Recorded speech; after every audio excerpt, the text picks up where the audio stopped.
Salut les cinéphages, c'est Merege, et aujourd'hui, honte sur moi, honte sur Merege, je vais tenter d'assumer mes mauvais goûts, et si vous suivez la chaîne avec assiduité, vous savez que j'en ai un paquet, et ouais, ça me suivra jusqu'à la fin de ma vie. Néanmoins, je n'ai pas hésité à proclamer mon amour pour Die Hard 5 par exemple, ou autre Terminator Dark Fate. Ouais, mais là, c'est encore pire. Vraiment, si on oublie le cinéma et qu'on s'intéresse à la musique, par exemple, allez sonder dans votre âme, hein, je vous vois derrière votre écran, vous le savez, on a des goûts hautement discutables. Hein. Ouais, on aime des chansons qu'on n'avouera jamais à personne. C'est trop la honte vraiment. Et là, bah, c'est un peu ça. Alors je vais tenter de ravaler ma fierté, mais oui, j'ai pris du plaisir devant donc Time Cut, ce film pour adolescentes, ce film pour ados, alors, un film qui fait un petit peu peur, hein, le Halloween pour ados de Netflix, waouh. Et ouais, bah, j'y peux rien, dès que ça se passe dans un lycée ou dans un collège américain, j'adore ça. Ça me rappelle mon enfance, mon adolescence, hein, Hartley, Cœur à vif, des trucs comme ça. J'en suis friand et je pense que bah, j'en serai toujours friand. Et en plus, là, parce que ça a l'air d'être un truc destiné aux jeunes, hein, donc destiné aux ados, certes, mais en même temps, il y a la petite cloche de la nostalgie. Ouais, parce que ça va lorgner, mais alors vraiment, vraiment beaucoup, du côté de Retour vers le futur. Ok, et donc, ça se passe à la fois en 2023 et à la fois en 2003. Et moi, bah, tout ce qui touche au voyage dans le temps, j'adore ça. Et puis en plus, voilà, le petit twist, hein, c'est Retour vers le futur versus Scream. Voilà, ils vous font, allez, une sorte de slasher, encore une fois, hein, c'est pour ados, donc c'est pas du tout violent, mais ça y fait penser, il y a quand même un boogeyman avec un masque, un couteau, etc. Donc on est clairement dans un mélange des genres qui, moi, m'intéresse. A priori, ça peut être sympathique. Donc, ben, vous me connaissez, je me suis jeté dessus. C'est réalisé par une illustre inconnue, elle s'appelle Anna McPherson, elle a fait beaucoup de séries télé, très très peu de films, un seul film, des courts-métrages, voilà, c'est pas une grande réalisatrice, et dans le rôle principal, on retrouve Madison Bailey, que je ne connaissais pas du tout, qui fait penser à une Zendaya un peu plus jeune, voilà, un peu dans le même style d'actrice, la même couleur de peau, un peu le même charisme, j'ai envie de vous dire. Peut-être un petit peu plus lisse, mais franchement, j'ai trouvé qu'elle avait de la personnalité, et c'est ça aussi qui fait que le film fonctionne. Ouais, elle est pas mal, quand même. Enfin, je veux dire, le cast est plutôt sympa, le reste, hein, ils sont tous jeunes, hein, et voilà, ils sont plutôt bons, mais elle a un petit supplément d'âme, il y a quelque chose, donc je tenais à le signaler, car c'est important, hein, pour le plaisir de spectateur, et ben, force est de constater que ce mélange fonctionne plutôt bien. Franchement, c'est sympathique. En plus, il joue vraiment avec la règle des voyages temporels, hein, vous savez, le paradoxe, il ne faut pas rentrer en contact avec son double, avec ses parents, avec ceci, cela.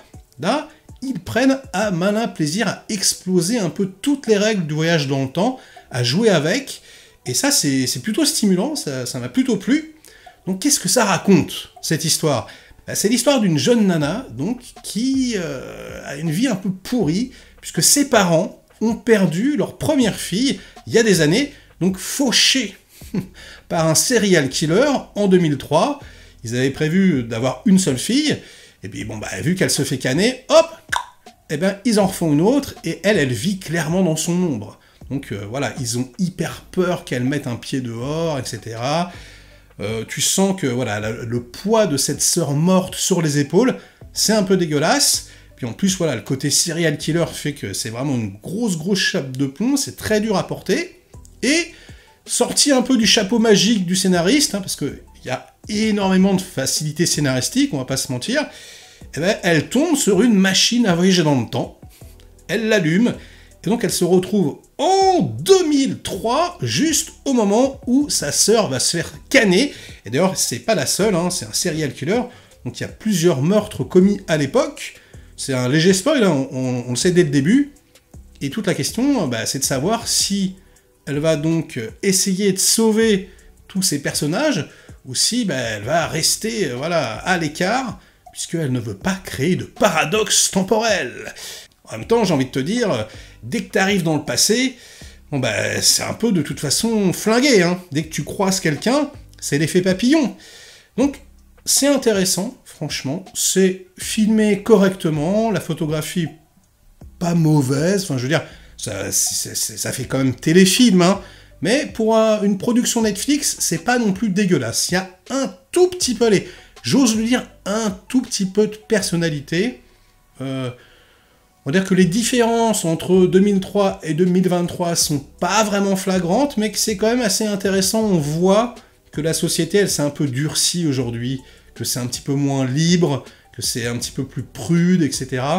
Voilà, on a des gros téléphones, hein, on a des iPhones et des machins, mais c'est vrai qu'ils ont l'air quand même un peu plus heureux en 2003, et le film semble te dire ça, quelque part. Hein. Il semble crier au spectateur « C'était mieux avant !» Donc bah, vous me direz, vous, ce que vous en pensez, hein, si vous trouvez que c'était mieux avant ou pas. Le côté un peu déceptif de l'ensemble, tout de même, c'est que c'est graphiquement, au niveau de la violence, parce qu'il y a le côté Scream, bon, c'est peanuts, il n'y a rien du tout, il se passe que dalle, il n'y a pas une goutte de sang, et c'est dommage, parce que je trouve que les scènes de pression, elles fonctionnent plutôt correctement, enfin je veux dire, elles fonctionnent comme dans un Scream lambda, hein, des trucs qu'on se prend voilà, dernièrement qui sont pas fameux, mais je veux dire, voilà, c'est pas non plus pourri, et c'est vrai qu'un petit peu de charclage, voilà, un petit peu de sang en plus, bah, ça aurait apporté, en tout cas en ce qui me concerne, un peu plus de satisfaction, mais bon, j'ai trouvé ça franchement correct, ça fait bien le job, ça soulève des questions ultra intéressantes par rapport au voyage dans le temps, j'ai trouvé. La relation entre les personnages, elle évolue bien. Il y a, comme je vous dis, des facilités scénaristiques, il y a des éléments qu'on comprend tout de suite, assez facilement, etc. Mais pour voilà, une petite bousasse, un petit téléfilm Netflix d'Halloween à voir en famille, entre guillemets, hein, vous pouvez voir ça avec vos ados, il n'y a pas de souci, bon ben, ça fait un peu la blague, et oui, je le confesse, je l'avoue, j'ai bien aimé cette bousasse Netflix, donc ne m'envoyez pas de tomates, pardonnez-moi, tentez l'aventure, et puis revenez me dire ici ce que vous en avez pensé. Et sur ces bonnes paroles, ce sera la fin de cette vidéo. Likez-la si elle vous a plu, diverti un minimum, délikez-la sinon, inondez-moi donc de commentaires comme d'habitude pour faire marcher le petit robot YouTube. Et nous, on se retrouve très vite pour de prochaines aventures. Ciao!